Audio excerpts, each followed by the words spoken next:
శివ మహాపురాణంలో కోటి Rudra సంహితను 14th chapter. ఇక్కడ ప్రథమ జ్యోతిర్లింగమైన సోమనాథుడు యొక్క ఆవిర్భావన గాథ, ఆ వృత్తాంతం, దాని మహత్యం గురించి ఇక్కడ చెప్పబడింది.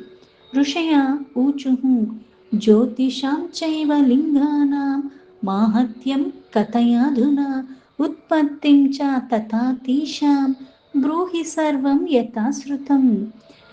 సూతుల వారు చెప్పిందంతా విన్న ఆ ఋషిగణములందా మళ్ళీ మాకు ఇంకొకటి వినిపించండి అని అసలు ఈ జ్యోతిర్లింగాల యొక్క మహత్యము, అవి ఎలా ఉత్పత్తి చెందాయి, ఆ వర్ణనంతా కూడా మీరు చెప్పండి.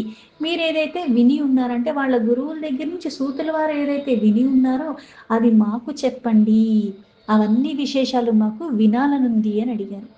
సూత ఉవాచ శృణ్వంతు విప్ర వక్ష్యామి తన్మహత్యం జనిం తథా సంక్షేపతో యథా బుద్ధి సద్గురోశ్చ మయా శృతం.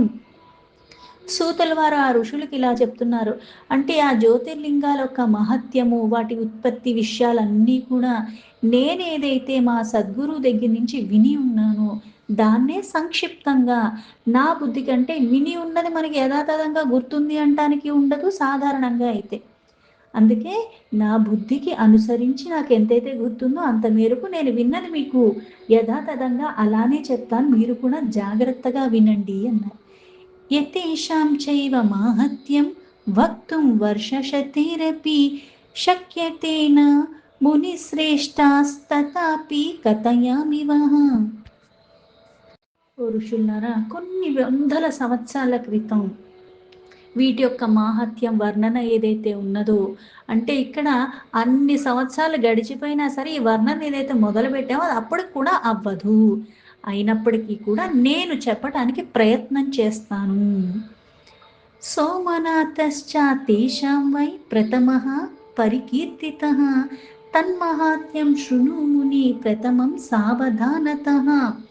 అయితే ఈ జ్యోతిర్లింగాలు చాలా ఉన్నాయి. అందులో విశేషంగా ఈ సోమనాథుడు అన్నది ప్రథమ లింగం. అందులో దాని గురించి నేను ఇప్పుడు చెప్తాను అని చెప్పి, ఇది అంటే ఇక్కడ దీని మహత్యం కూడా చాలా విశేషమైనది, అందుకని చాలా జాగ్రత్తగా వినండి. సప్తవింశాన్వితాః కన్యా దక్షేణ చ మహాత్మన తేన చంద్రమసే దత్త అశ్విన్యాద్యా మునీశ్వరః. ఇక్కడ మునీశ్వరులకు మళ్ళీ ఆ పూర్వ వృత్తాంతాన్ని అంతా కూడా చెప్తున్నాడు ఈ సూత మహర్షి. అందుకే ఇక్కడ మునీశ్వరులారా, ఇక్కడ దక్షుడు అన్న ఆయనకి కలిగిన ఆ పుత్రికల్లో అశ్విని ఆది ఏదైతే 27 కూతుర్లు ఉన్నారో ఆ 27 మందిని కూడా వాళ్ళందరినీ చంద్రుడికిచ్చి వివాహం జరిపించాడు. ఇది మళ్ళీ గాథలాగే కూడా చాలా స్పష్టంగా ఉన్నది ఉన్నట్టుగా చెప్పడానికి ప్రయత్నం చేస్తూ అందులో మళ్ళీ నిగూఢ రహస్యాలు అంటారు. పురాణాలు అన్నవి పైకి చదివితే వీళ్ళు వాళ్ళతో యుద్ధం చేసేసారు, వాళ్ళు వీళ్ళతో యుద్ధం చేసేసారు అన్నట్టుగానే కనిపిస్తాయి. ఈ భ్రాంతులు వీడి ఎప్పుడైతే దాన్నే మళ్ళీ ఇంకోసారి పట్టుకునే ప్రయత్నం చేసినప్పుడు మెల్లమెల్లగా అందులో ఉన్న లోతన్నది మనకి అర్థమవుతూ ఉంటుంది. ఇక్కడ కూడా ఏవైతే మనకి 27 నక్షత్రాలు ఉన్నాయి, ఈ 27 నక్షత్రాలు చంద్రుడికిచ్చి వివాహం చేశా, అంటే నక్షత్రాలకి చంద్రుడికి ఉన్న ఆ సంబంధము. చంద్రం చ స్వామినం ప్రాప్య శోభమానా విశేషతః చంద్రోపి చైవ తాః ప్రాప్య శోభతే స్మ నిరంతరం. ఈ 27 మంది భర్తగా ఉన్న ఆ చంద్రుడు భర్తగా లభించినందుకు వీళ్ళు చాలా ఆనందంగా శోభాయమానంగా ఎప్పుడూ ఉంటూ ఉన్నారు. చంద్రుడు అంతటి వాడు భర్తగా లభించాడని, అంటే ఇక్కడ ఈ నక్షత్రాలకి చంద్రుడు భర్తగా ఎప్పుడూ ఒకే దగ్గర ఉంటారు. ఇలా సర్వ సుగుణాలతో ఇలా ఎప్పుడూ శోభాయమానంగా ఉన్న ఆ చంద్రుడు వాళ్ళకి లభించినందుకు చాలా ఆనందంతో ఉన్నారు. ఎలా అయితే మణులన్నవి బంగారంలో పెడితే ఇంకా శోభ ఎలా పెరుగుతుందో, అందుకని ఈ నక్షత్రాలన్నీ చంద్రుడిని వివాహం చేసుకున్నాక వాళ్ళు ఇంకా శోభాయమానంగా ఉన్నారు. హేమ్నా చైవ మణిర్భార్తి మణినా హేమ చైవహి ఏవం చ సమయే తస్య యజ్జాతం శ్రూయతామితి. సర్వాస్వపి చ పత్నీషు రోహిణీ నామయా స్మృతా యతేకా సా ప్రియా చాసిత్ తతన్యా నా కదాచన. అయితే దక్షుడు తన 27 మంది ఆ అమ్మాయిలందరినీ ఇచ్చి చంద్రుడికి వివాహం చేశాడు. వాళ్ళు వివాహం జరిగిన తర్వాత చాలా ఆనందంగానే ఉన్నారు. అయితే కాలక్రమంలో ఇలా ఏదైతే 27 మందిని ఇచ్చి దక్షుడు వివాహం చేసినప్పటికీ కూడా ఇక్కడ మళ్ళీ తను ఏం తెలుసుకున్నాడు అంటే ఈ అందరు భార్యల పట్ల ఒకేలాగా వ్యవహరించట్లేదు చంద్రుడు. అందరినీ సమానంగా చూడట్లేదు.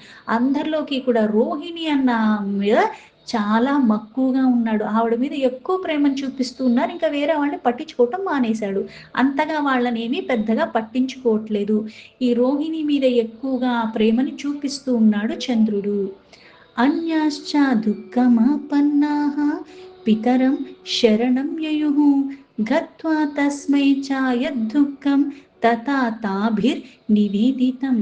ఈ 26 మంది అయితే ఎవరైతే బాధకి లోబడ్డారు, ఎందుకంటే కాలక్రమంలో రోహిణిని తప్పితే 26 మందిని ఏం పట్టించుకోవట్లేదు చంద్రుడు.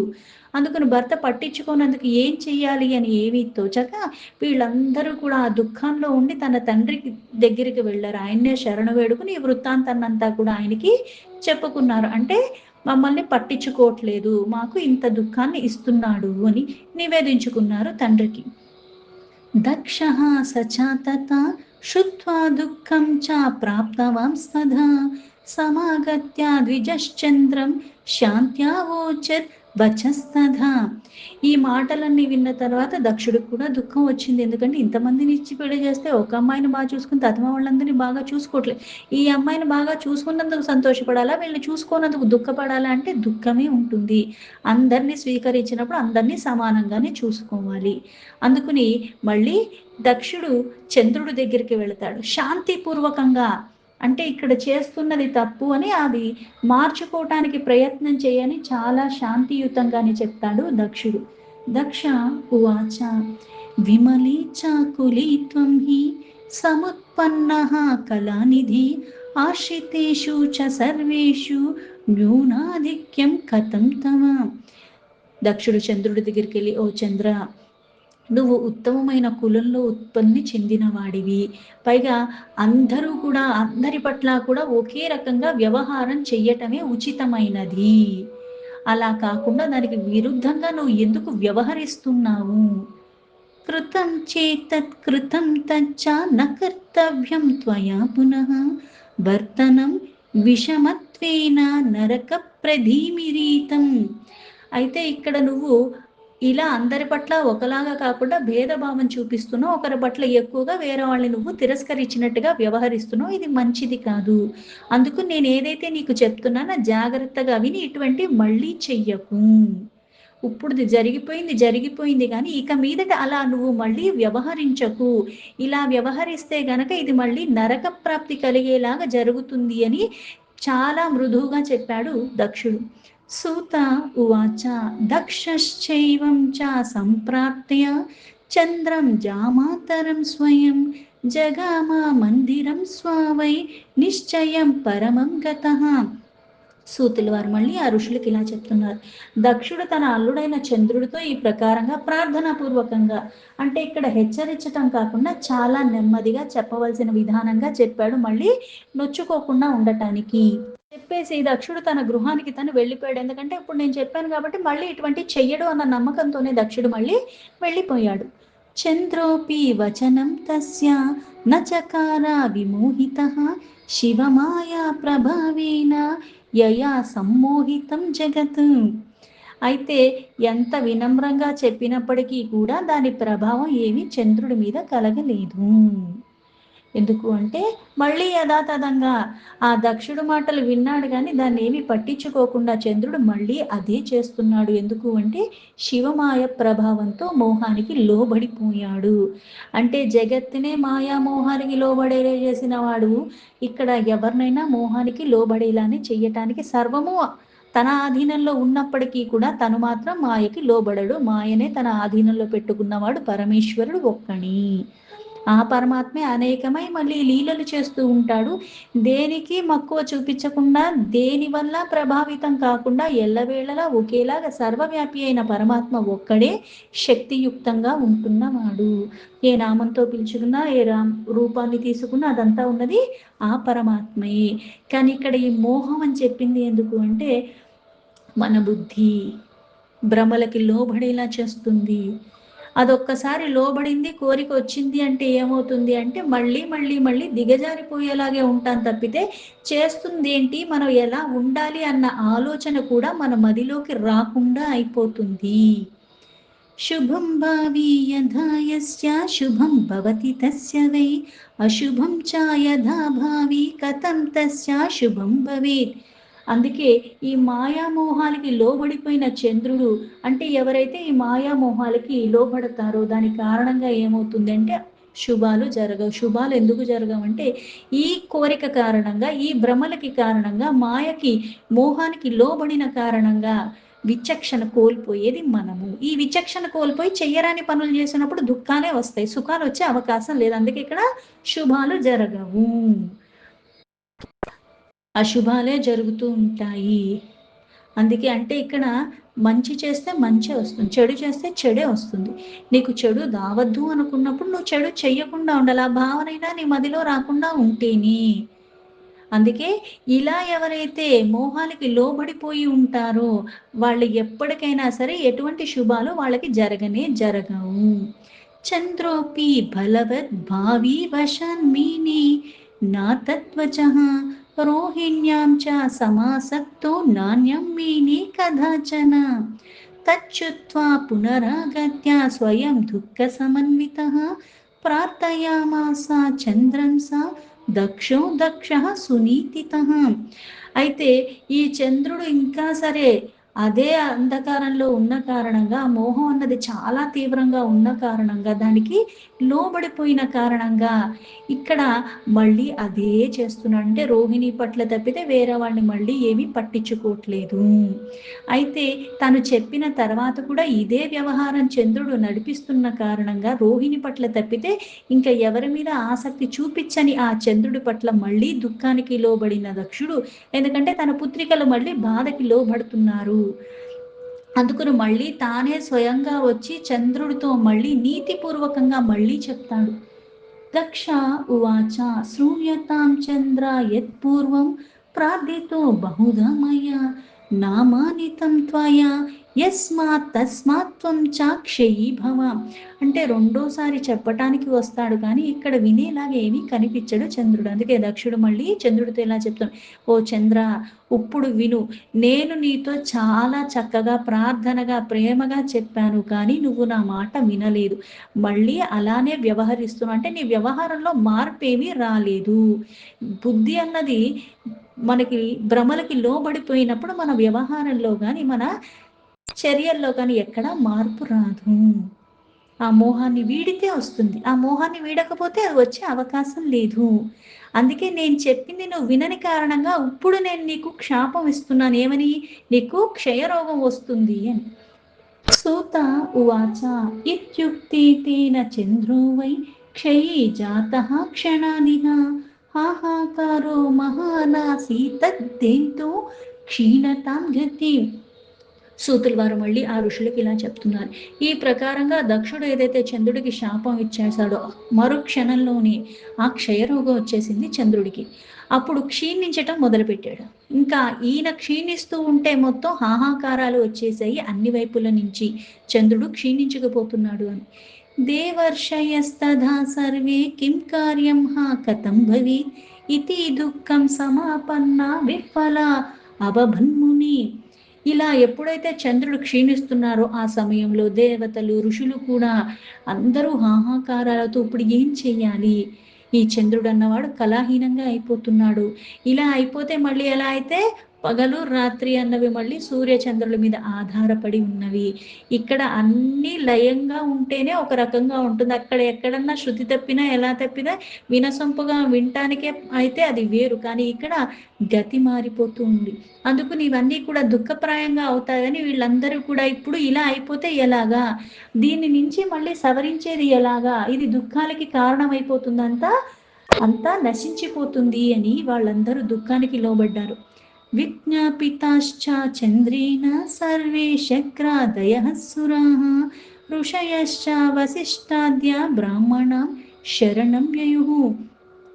ఇక్కడ మళ్ళీ చంద్రుడికి ఇలా అవుతుంది అని చెప్పేసి అక్కడ ఉన్న సకల దేవతలు వీళ్ళందరూ కూడా వశిష్ఠ ఆది ఋషులందరూ కూడా ఇక్కడ వాళ్ళకి వెళ్ళి చెప్పుకున్న తర్వాత మళ్ళీ వీళ్ళందరూ కూడా బ్రహ్మను శరణు వేడుకున్నారు.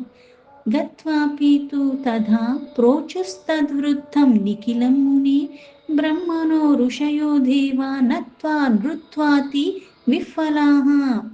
అయితే ఓ ఋషులారా, ఇక్కడ మళ్ళీ అంటే ఇక్కడ దేవగణములందరూ ఋషులందరూ కూడా బ్రహ్మదేవుడి దగ్గరికి వెళ్ళి ఆయనకి ఇదంతా విన్నవించుకోవాలి, దీని నుంచి మళ్ళీ తప్పించే మార్గం ఏంటో కూడా మాకు ఇప్పుడు తెలుసుకోవాలి అని ఆయనకి చెప్పుకున్నారు. బ్రహ్మదేవుడికి నమస్కరించి వాళ్ళందరూ మళ్ళీ ఆయన్ని స్తుతులతో ఇక్కడ జరిగిందంతా వృత్తాంతాన్ని యథాతథంగా బ్రహ్మకంతా కూడా వాళ్ళు నివేదించుకున్నారు.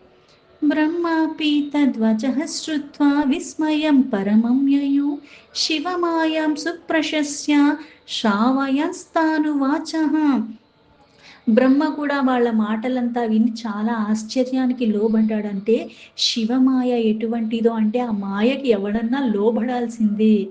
అది వింటూ ఆయన ఆశ్చర్యానికి లోబడి ఇంకా శివమాయని ప్రశంసలతో ముంచెత్తేసి అప్పుడు మళ్ళీ వీళ్ళందరితో ఇలా అంటున్నాడు. బ్రహ్మో ఉవాచ అహో కష్టం మహజ్జాతం సర్వలోకస్య దుఃఖదం చంద్రస్తు సర్వదా తుష్టో దక్షశ్చ శాప్తవాన్నమం.